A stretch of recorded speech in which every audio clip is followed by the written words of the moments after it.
If paper money disappears, India will probably be the first place it disappears from. And here's why. India is making big moves in BRICS, especially when it comes to digital payments. Prime Minister Narendra Modi has been pushing for BRICS nations to adopt India's Unified Payments Interface, or UPI, a real-time payment system that's already widely used. In fact, the UAE has already jumped on board. If you're not familiar with UPI yet, don't worry, you'll get the full picture by the end of this video. But digital payments are just one piece of the puzzle. There are plenty of other reasons why paper money could disappear sooner than you think. So, let's break it all down and dive into everything we know. For many young Swedes, a banknote is little more than a relic. Many can go for months without seeing one, but why would they when there's Swish, a mobile app that lets you pay in any shop instantly and send money to whoever you want. Meanwhile, in China, the birthplace of paper money, Alipay and WeChat Pay have completely taken over the payment system. It's as easy as showing a QR code on your mobile screen on the same app you use to talk to your family or shop online. How can a banknote compete with these apps? It's been 72 years since the first charge card, Diners Club, appeared, and since then, the payment system has evolved so fast that China's central bank has, for some time now, been testing the digital yuan in several cities, with the not-so-distant intention of reducing cash payments to a minimum, if not making paper money disappear altogether. The European Central Bank is also studying the creation of a digital euro, although it would complement rather than replace cash. A digital euro would give you an additional choice about how to pay and make it easier to do so, contributing to accessibility and inclusion, says the institution.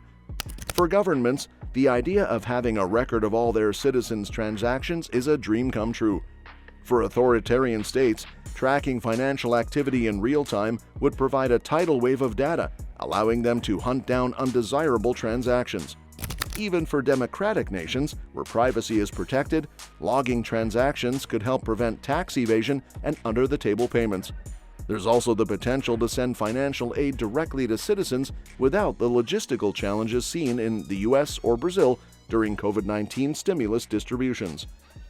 But would such a shift truly help those who are financially excluded? There are valid reasons to think so, but also real concerns. The idea of digital money sounds practical, and payment cards have become widespread worldwide. According to a 2020 OECD survey, 70% of people in developed and developing nations owned some form of payment card, rising to 81% in OECD countries. However, this also means a large portion of the global population either cannot or does not want to participate in digital finance. For example, the elderly struggle to adapt. In Spain, the I am old, not an idiot movement highlighted their difficulties with digital banking.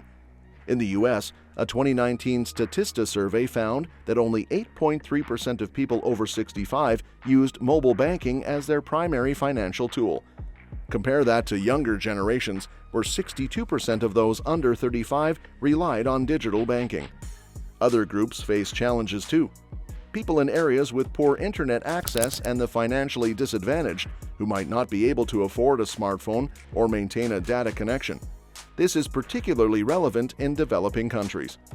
India has tackled this issue with Aadhaar, a biometric identification system linking individuals to bank accounts and allowing direct government subsidies. However, Aadhaar is an ID system, not a payment method. Still, it can help streamline financial aid, much like Brazil's Bolsa Familia program, which sends funds via mailed bank cards. If linked to a digital account, the process could be even smoother. But India also provides a cautionary tale. In 2016, Modi's demonetization initiative abruptly removed the most commonly used banknotes from circulation, aiming to curb black money and counterfeit cash while promoting digital payments. The result? A GDP drop of 2 percentage points, a contraction in credit, and mixed success in achieving its other goals. The one clear outcome was a boost in digital transactions. This shift isn't just happening in India. Bhutan was the first country to adopt India's UPI for retail and tourism transactions in 2021. Soon after, Nepal became the first nation outside India to deploy UPI as a payment platform. Peru followed as the first South American country to embrace UPI technology. In 2024, Sri Lanka and Mauritius joined in, integrating UPI services. France also supports UPI through a partnership with the French payment firm Lira, while the UAE has collaborated with India to implement UPI payments. Other countries, including Brazil, Bahrain, Saudi Arabia, and Singapore, are also exploring similar systems. While digital payments offer convenience, some countries are exploring alternatives that maintain financial accessibility without full internet reliance. In Africa, mobile-based financial systems like M-Pesa, Airtel, and M-Cash allow transactions via SMS, eliminating the need for smartphones or constant internet access.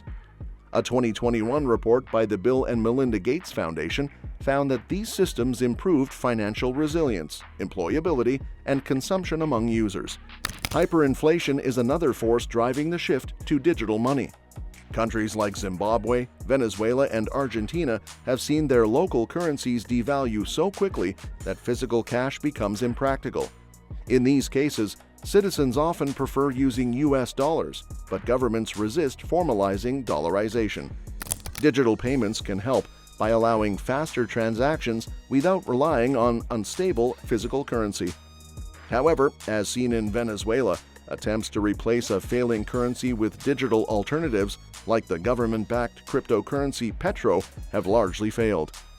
That said, cryptocurrencies are often hyped as the future of money, offering instant and free transactions without inflation or third-party control, at least in theory. But in reality, there are some serious hurdles. Take Bitcoin, for example. It can only handle about 7 transactions per second, while Visa manages a whopping 65,000. Then there's the wild price swings, transaction fees that can be higher than banks, and the fact that if you forget your password, you could lose everything. Not exactly reassuring for the average person. On top of that, using crypto isn't exactly easy. Unlike cash or even mobile banking, it requires constant internet access, modern technology, and a good grasp of financial concepts. And, let's be honest, most people aren't out here investing in smart contracts and DeFi decentralized finance, even when traditional investments can be confusing.